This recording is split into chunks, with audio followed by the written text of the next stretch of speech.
sebuah kerajaan Islam paling penting di Nusantara. Kali ini bersama saya Muhammad Indonesia dan juga teman-teman saya. Saya Hadir Noris. Saya Muhammad Fikri. Saya Muhammad Hadir Rahman. Saya Sudirman juga. Saya Musa sebagai editor.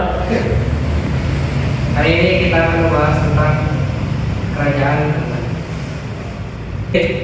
Menurutmu sebelum kerajaan Banten ada, bagaimana sih Islam bisa masuk ke Banten? Islam masuk melalui jalur perdagangan. Banyak pedagang Muslim dari Gujarat, Arab, dan wilayah Nusantara lain yang singgah di pelabuhan Banten.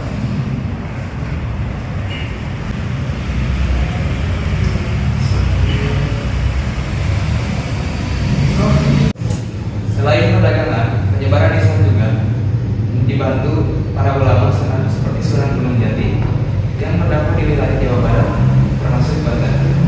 Yang menurut sejarah yang telah beredar, bagaimana sih kerajaan Banten bisa berdiri? Kerajaan Banten ini berdiri pada sekitar tahun 1526 yang dibangun oleh Sultan Maulana Hasanuddin, putra dari Sunan Gunung Jati, setelah kerajaan Banten lepas dari kekuasaan kerajaan Sunda. Ayah, menurutmu bagaimana kerajaan Banten bisa berkembang pesat? Letaknya secara timur, perdagangan pelabuhan Banten jadi pusat perdagangan internasional dan didatangi pedagang dari Asia dan Eropa. Komoditas utamanya padat. Itu yang membuat Banten kaya dan berpengaruh besar di kemasannya. Menurut kalian, siapa sih tokoh yang paling penting dalam masa kejayaan kerajaan Banten? Tokoh yang paling penting pada saat kejayaan Banten itu adalah Sultan Agung Tirtayasa. Di masa beliau, ekonomi dan militer Banten sangatlah kuat. Beliau juga menantang monopoli perdagangan POC Belanda yang ingin menguasai jalur perdagangan. Lalu, mengapa menurut kalian kerajaan Banten bisa mengalami kemunduran? Konflik internal antara Sultan Tirtayasa dan anaknya Sultan Hadi Memanfaatkan konflik itu sehingga pengaruh Belanda makin kuat di Banten.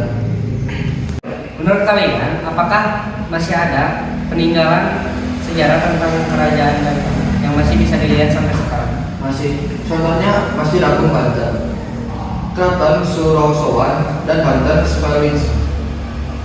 Masjid Agung Banten terkenal dengan arsitekturnya yang unik dan masih sering dikunjungi hingga sekarang.